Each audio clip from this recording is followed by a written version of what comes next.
Hey everybody, thanks for coming to, I think, probably one of the first sessions at Discover. So I'm excited to kick things off. So I am Brad Parks. I came into HPE through the Morpheus data acquisition a couple years ago, but I'm going to talk today about CloudOps, our larger software suite, which includes Morpheus, OpsRamp, as well as Zerto, because we're bringing these technologies much closer together. In fact, some really exciting announcements. I think Antonio might have teased out a little bit, but tomorrow at Fidelma's CTO keynote, there's going to be a ton of new announcements. So we'll give you a little of the highlight reel today. But I'm going to talk about how we're unifying and bringing together people, process, technology to help enable you to be an internal service provider, right? Or if you're a service provider, help you provide services to your clients. I'm not going to hit too much on the NDA stuff, but if I do, don't yell at me if it doesn't make the right feature release. That's what that says. Feedback, if you can, say nice things so they invite me back next year. Let's get into it. So, 20 years ago, before I came to the dark side, I was an IT guy, I was a DBA, I was a sysadmin at a small telco hosting provider, and my world was pretty straightforward, right? Maybe 30, I'll give you my age. Bought a server, loaded up an OS, put an app on it, bought some COTS software, pretty much sat in the corner until you were ready to decommission it, update and patch it. Life was pretty simple, right? Then, like this happened. And I skipped a few decades, but IT today, you guys see it every day, right? You've got a lot more internal stakeholders. You've moved from systems of record to systems of engagement. Stacks have gotten a lot more complex between VMs, containers, private cloud, public cloud.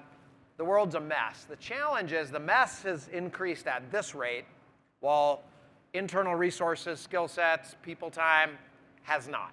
Bridging that gap is what Morpheus and the broader CloudOps software suite was born to address. So let's look at a day in your life, right? Your team's lives. Your internal stakeholders say, hey, I need my database app deployed. We're moving from test and dev into prod. I need my thing, right? Tap you on the shoulder. Maybe it's a ticket in ServiceNow. Maybe it's automated through a CI/CD pipeline. You're starting to use more agentic prompts, but somebody's got to request that thing. Then it goes into the IT hopper, and everyone looks around and says, all right, do we have room on the cluster? Is this containerized? Is it a VM? Is it in the public cloud? Are they using the right image template? Does it have an IP address? Do they have the permission to do this? Or do we use the right security agent? How are we taking care of this once it's up and running? Are we putting a backup job on this? Does it have the right monitoring agent? Finance looks around and says, who's paying for this? How do we charge back, show back? This is the mess of IT. And usually when I'm lucky enough to do this, at a whiteboard with a customer, they grab the pen out of my hand and start drawing, you forgot this and these 20 other things. And that team over there, it becomes a cathartic exercise in exercising our demons. But this is the challenge that a lot of the customers I talk to are facing when they think about the heterogeneous mess that is IT today. On top of that, you pile in increasing in license costs from insert your favorite vendor here. You got more and more AI pressure, right? Skills gaps are getting wider. Something's got to give.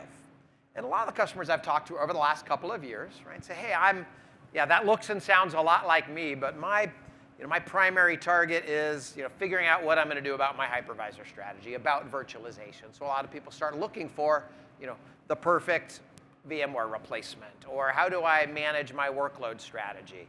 One of the things I wanted to highlight in the session today, because they asked this to be a little more like a TED Talk, is are we solving the right problem? And little storytelling. Back in 1959, right, this was over in the UK, an industrialist started a challenge. He said, hey, I want to spur the innovation engine and have a reward for people who can do manned flight without an engine, right? Human-powered flight. Put out this reward. You got all the engineering leads of the day, schools tried to enter this contest. They would spend a year designing the perfect human-powered aircraft. They would take off. It would look glorious for 10 seconds, then it would break, crash and burn, and they would spend a year redesigning that aircraft so that they could go try again. 20 years went by and nobody had won this contest. And this guy named Paul McCready back in the late 60s, 70s got into it and said, hey, maybe we're solving the wrong problem. He designed a plane that he could repair, fix, and try again multiple times in a day. right? By iterating quickly, he changed the rules of the game, right? He wasn't trying to design the perfect plane.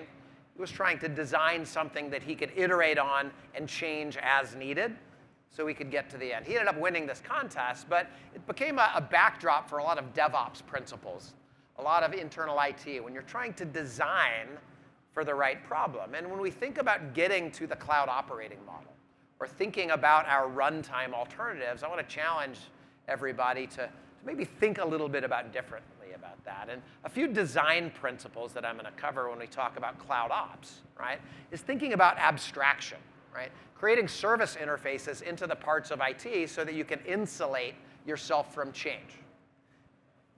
Why do we do that? Because things are more heterogeneous. We have to be more agnostic about what we're doing. How do we design processes where you can switch a runtime, switch a config management tool, switch a networking stack without being disruptive to the entirety of your IT process? And how do we do that in an automated and app-centric way?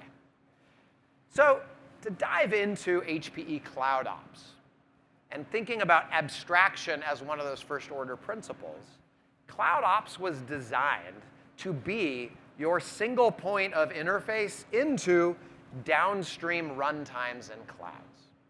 If you can create a blueprint, a catalog of common IT services, not just VMs, but application stacks, databases on demand, your web services, all the applications that run your business, but be able to provision those into any bare metal system, any hypervisor, any container cluster, or any public cloud using the same API set, the same unified Terraform provider, the same MCP interface if you're starting to move towards an agentic enterprise framework. That abstraction unlocks a lot of value. So you're not having to do things differently and context switch as you move between different runtimes or different cloud environments. That is one of the key things to understand about the CloudOps software stack. Enabling internal stakeholders to get what they need on demand, independent of where those workloads live. Well, how do we do that? Standing up and managing an application has the same pattern, right? Somebody requests it, you got to authenticate it, tie into some sort of identity provider, you got to provision that workload, which means you got to tap into a hypervisor, a container cluster API, right? You've got to wire it up. Got to be able to communicate with the network, with your storage stack, right? With other pieces of your physical infrastructure. You're usually running some sort of config management or automation to layer on your OS, your application, to do things like patching and management. You got to set up that observability agent, that data protection schema.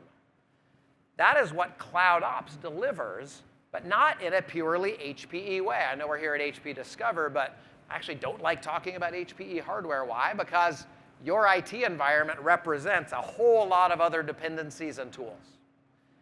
That is the stack that Morpheus and the larger CloudOps suite integrate into, right? So we integrate into your corporate identity provider so you can map users, groups, roles, and tenants and organize your world. We tap into being able to provision things like the HPE built-in KVM runtime as part of CloudOps. So HVM, that's the KVM stack that's inside Morpheus and VM Essentials. We can also provision Kubernetes stacks. We tie into any hardware. The CloudOps software suite can land on any x86 server. We have integrations into third-party networking, third-party storage. But first-class citizen, one of the things we're talking about this week is we now have a built-in software-defined networking stack inside Morpheus and inside CloudOps. You can launch into Apstra to do underlay networkings into Juniper.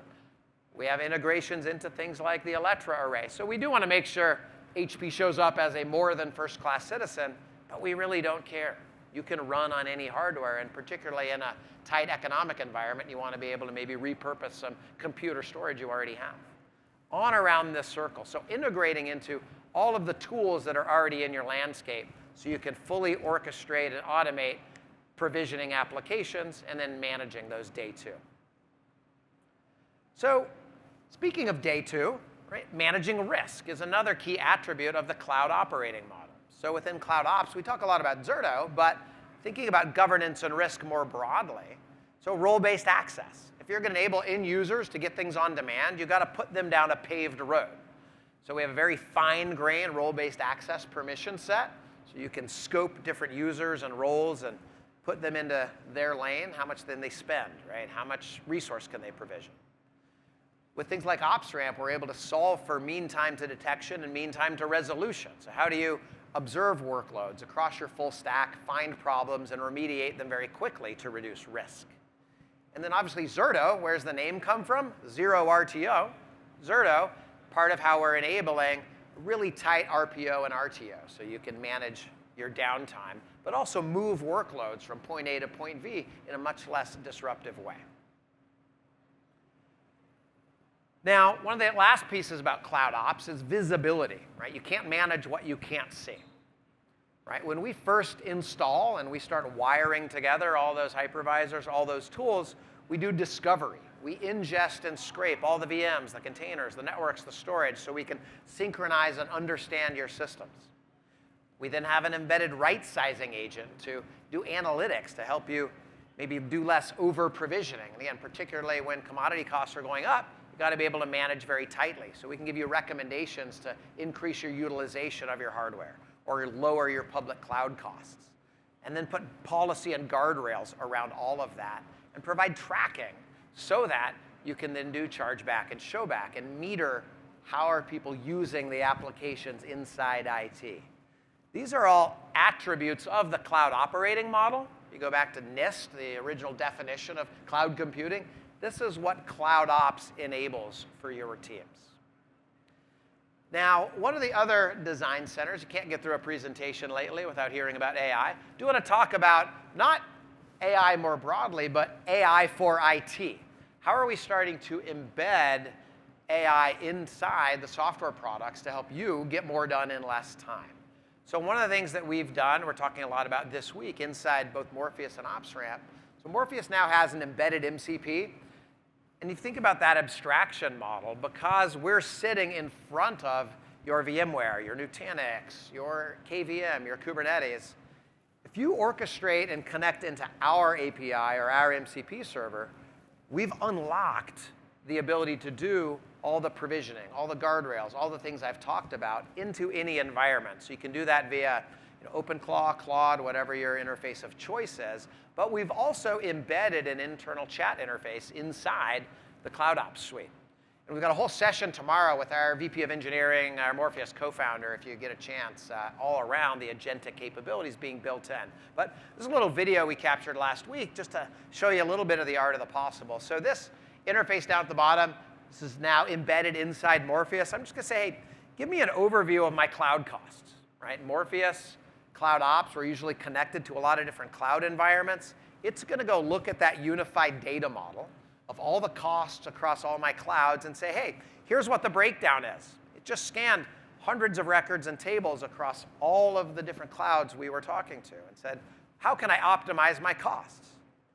Which group inside my organization is spending the most? Is it the marketing team? Is it that DevOps group? Is it that CEO's new secret project? It's going to do an analytics view of what those costs are and then provide me some recommendations. Hey, you should think about doing some thin provisioning or not overcommitting so much. I say, that's great, but I want to stop this team from doing bad things. I want to create a policy, right? CloudOps, Morpheus has a big policy engine. Say, hey, go put a guardrail around this so that that admin team can quit provisioning so much so I don't get sticker shock at the end of the month. It's going to go in, say, successful. We just created a new policy inside Morpheus, and we applied it to the admin group and all of the clouds, on-prem and public, that they have access into. This is showing me the output from that policy creation through this internal interface. Now if I flip over, now I'm going to provision a thing. I'm going to go into Morpheus. This is true whether it's the Essentials version of Morpheus or the Enterprise or the soon-to-be-announced third member of the family. I'm going to pick a T-shirt size, provision this machine, change some of the settings. I click Next. Stop the presses. You're spending too much money, Mr. Admin. There's a policy in place that says you cannot do that. So instead of just giving them guidelines, we're going to now say, nope, You can't do that anymore. So that's just a real highlight reel of some of what we're doing. These were capabilities that were inside Morpheus for a long time, but if you're not a Morpheus expert or you just don't have time, being able to use that conversational interface is just one of the ways we're starting to unlock the capability of the stack. So one of the other things I want to talk about is kind of the use of this technology inside HPE, so eating our own dog food, as it were. So HPIT, you can imagine, actually, when I graduated from university back in the Stone Ages, internal IT for HP was one of the job offers I had. I didn't end up taking it, but I can't imagine supporting a couple thousand engineers as an IT shop. That has to be a pain in the rear, right? Because they're all power users. They all think they know best. They want to go build things their way. But HPIT and HP Labs, the internal research function inside HP, has started moving to the Morpheus VM Essentials product set, and specifically the HVM, KVM-based hypervisor that we have. And so people are always asking, like, how much is this being used in practice? We now actually have about 30,000 sockets under management for Morpheus across the Essentials version and the Enterprise version. It's representing a few million workloads that we've provisioned over the years. And inside HP, just within the labs practice, they've actually migrated over 4,700 machines over the last 6 months using both the internal built-in migration engine that's part of Morpheus, but also more and more we're able to use Zerto to do non-disruptive, or at least much less disruptive migration, because it's able to synchronize those block changes. They're also using OpsRamp to monitor and maintain all of those environments. So we are starting to use our own technology, but externally we've got about 48% of the installed base starting to be large enterprises using the VME and the HVM feature set, but also down market, a lot of smaller shops. There's also I think the session's actually at this time. There's another session where we've actually got our labs admins starting to talk about how they're using it internally. So summarizing it out, CloudOps, a few key things to think about.